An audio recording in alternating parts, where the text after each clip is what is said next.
مساء الخير. مش عارف ابتدي منين واقول ايه بالظبط. يمكن انا بصور دلوقتي الساعه 9:30 بعد الماتش بنص ساعه. لو كنت طلعت لك بعد الماتش على طول كان زمانك سمعت حاجات يعني يحاسب عليها القانون حقيقي يعني. بس انا قلت اهدى وقلت استنى وقلت ما اصورش اي حاجه واستنى كده وافكر في الكلمتين اللي انا هطلع اقولهم. والحقيقه انا شايف ان اللي حصل ده خير. اه خير. لان ربنا ما يرضاش بالظلم. وربنا ما يرضاش بان حد يكافئ من غير ما يعمل حاجة. والمنظومة كلها في النادي الاهلي تشيل. بس الاهم ان انا في التوقيت اللي بتكلم فيه ده وفي الظروف ان الاهلي فيها ان خلاص هي النهاية بتقول لك خلاص يعني ده حان وقت التغيير خلاص خلصنا. enough is enough. قرار رقم واحد: إقالة مارسيل كولر والجهاز الفني بالكامل. ما تشيلش قصب بقصب، ما تشيلش مارسيل كولر وتحط لي حد تاني، لا الجهاز كله يروح كله بالكامل. احضار مدير فني جديد من بكره. والاهلي كده كده كان بيفاوض مدربين. ليه بقول لك كده؟ بقول لك كده عشان انت محتاج ان المدير الفني اللي يجي يلعب بقيه ماتشات الدوري عشان يقرا الفرقه وياخد على الفرقه. ومش كده وبس، انت محتاج انك تفوز في الماتشات الستة اللي فاضلة في الدوري وتستنى تعثرات من المنافسين وتستنى ان انت ما تتحطش في المركز الثالث. خلي بالك ربنا كبير. يعني اللي انت بتعمله بيطلع عليك. كل التريقة اللي تريقتها على الزمالك انه بيشارك في الكونفدرالية، انت بنسبة كبيرة جدا هتشارك السنة الجاية في الكونفدرالية. كل الاغراءات اللي بتعملها للعيبه بحجه ان الاهلي بيلعب في دوري الابطال والاهلي بيروح كاس العالم كل سنه والاهلي بياخد بطوله افريقيا، انت مش ممكن بنسبه تتعدى 90%. 90% ان انت تروح كونفدراليه السنه الجايه على فكره بالشكل ده وبالمنظر ده وبالطريقه دي. الماتش يعني مش لاقي حاجه اتكلم، يعني اتكلم على الماتش هقول ايه. هو احنا ما نستحقش يعني بالشكل اللي شفناه النهارده. احنا اشدنا باللي شفناه الاسبوع اللي فات. لكن النهارده انت آه يعني مارسيل كولر اثبت انه ما فيش اي ابداعيه، ما فيش اي كرياتيفيتي. انت بتعمل الحاجه وبتعتبر اللي قدامك انه مش بيفكر. انت ما بتحترمش عقليه المدربين اللي قدامك. نفس الخطه ونفس التشكيله ونفس كل حاجه، بس الملعب متغير والجمهور متغير. طب كسبنا ايه؟ وربنا كرمك بالسيناريو الامثل انك تجيب جول في اول تلت ساعه ولا اول نص ساعه. يعني جبت جول. جبت جول. انت مكمل على الواحد صفر، مش ممكن. انت سلاحك الدفاع هو اللي غلبك. ان كترة المدافعين خلت ان الكرة بدل ما تطلع بره تخبط في مدافع وتدخل. انت متخيل المأساة اللي احنا كنا فيها في الماتش كله. انت بتشحت من الحكم انه يحسب انه ما يحسبش بينالتي في الاول، وهي منها وفيها على فكره بالمناسبه. وبتشحت من الحكم انه يحسب لك هاندبول على لعبه من الاول، وانت ما عملتش حاجه. انت كان شكلك في جنوب افريقيا احسن لان انت كنت قادر ان انت تمسك الكوره وتطوعها لخدمه افكارك الهجوميه اللي هي كانت منعدمه. بس كان من الاخر انك انت ما بتفقدش الكوره بسهوله. انت الماتش ده انت بتفقد الكوره اسهل مما يمكن، لان ما عندكش اللعيب اللي بيقدر يمسك الكوره وما عندكش، واللعيبه كلها نازله ركابها بتخبط على الجيران. فما تنتظرش ان انت تلاقي حاجه. لو كان الحظ خدمك وكسبت افريقيا السنه اللي فاتت بسياسه الواحد صفر، فهي مش كل مره. ف اختصارا لان مفيش كلام فني يتقال غير ان اللي حصل النهارده ده مهزله. انت بتعامل سان داونز على انه ريال مدريد. انت حتى يا اخي ما لعبتش قدام ريال مدريد بالدفاع ده.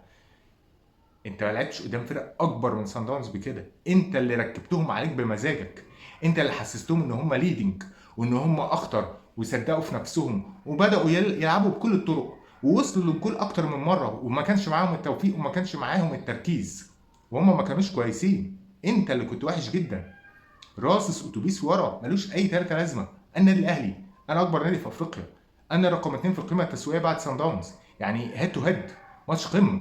لكن ما ينفعش ان انا العب بالكسكسه دي، مستحيل، مستحيل العب بالشكل ده من غير اي افكار هجوميه.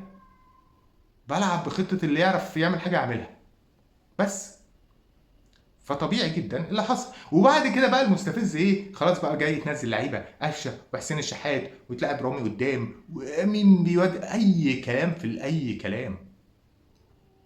مدرب النهارده يشيل الماتش كله، مش ماتش لعيبه. لا حصل تاهيل للعيبه دي، واللعيبه دي ما تلامش النهارده على الاداء ده. يعني في ماتشات بقول لك ان اللعيبه وحشه واللعيبه تشيل، لكن الماتش ده لا، هو باين باين من بدايه الشوط الثاني ان مش هينفع نكمل بالشكل ده. فطبيعي جدا ان انت يجي في الجول والسيناريو الاسوأ اللي حصل معاك، السيناريو اللي يربيك، السيناريو اللي يعلمك، السيناريو اللي لازم تاخد منه درس. احسن احسن انا حزين وفرحان. حزين طبعا ان احنا خرجنا وكل حاجه وموسم صفري لذيذ جميل والدنيا تمام. حزين على الجمهور اللي راح وشجع وكان متواجد والساعه الكامله وكل حاجه. بس سعيد ان خلاص نو مور مارسيل كولر.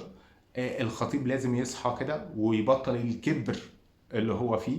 انسيست ان انا لا همشي كلامي. الناس كانت بتنادي بتغيير مارسيل كولر، الناس كانت بتنادي بان الراجل ده يمشي بقالها فتره، وهو اصراره وتصميمه والاولد سكول بتاعت ان الاستقرار يجي من استقرار المدير الفني، وان تغيير المدير الفني في نص الموسم بيؤدي الى النتائج المعرفش ايه. طب ما انت ما طالع موسم صفر.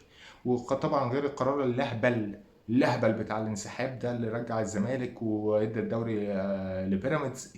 يعني هو عك مركب من كل حاجه، منظومه كلها محتاجه تتفور.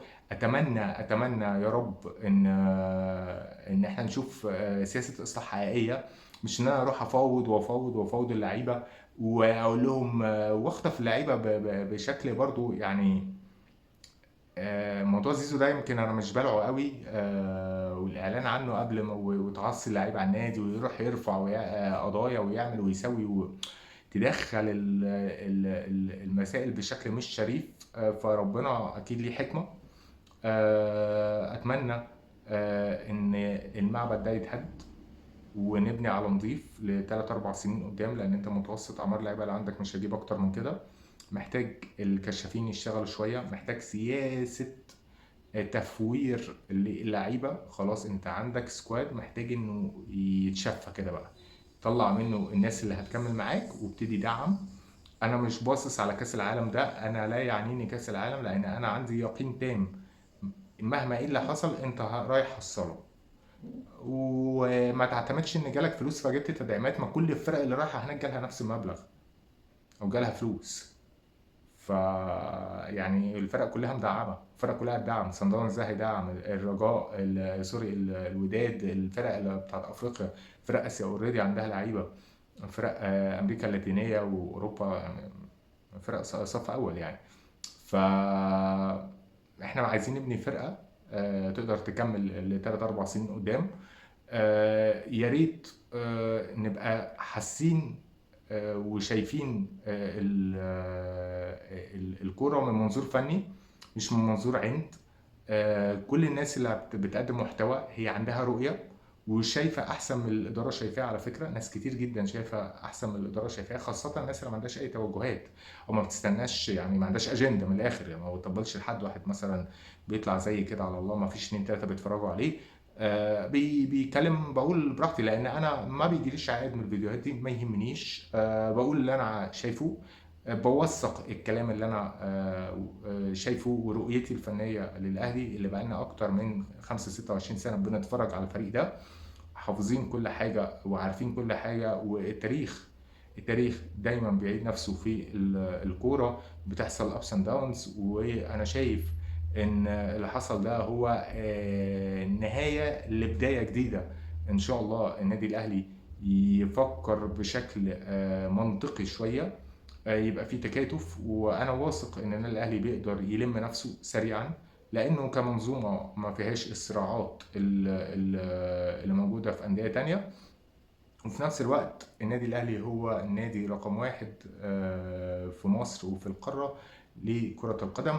نادي كوره بحت، مش نادي انشائي، مش نادي شماسي، مش نادي جناين. كل الدعم للنادي الاهلي في الفتره دي في الصح، في الصح مش في الغلط. آه، رؤيتي للدوري ان هو بلح، مفيش منه، ومفيش المركز التاني. خدها مني كلمة كده، انا ده اللي انا حاسه واللي انا شايفه. الاهلي مفيش مركز تاني. السنة الجاية في كونفدرالية بعد كاس العالم. تركز في الدوري عشان ترجع لبطولة افريقيا تاني. وكل التوفيق لنادي بيراميدز المصري الشقيق. بيراميدز اللي ركز بس في الكورة، بيراميدز اللي وجه إمكاناته المادية إنه يعمل فريق محترم، اللي عنده مدير فني محترم، اللي عامل سكواد بشكل محترم أفقي ورأسي، بدايل كتير، نجوم كتير، إدارة فنية محترمة، فرقة عندها حماس إنها تكسب عشان تاخد فلوس بس، تمام. وفرقة قدامها فرصة تاريخية إنها تعمل ثلاثية تاريخية. نشوفكم إن شاء الله في مناسبات أسعد من كده. سلام عليكم.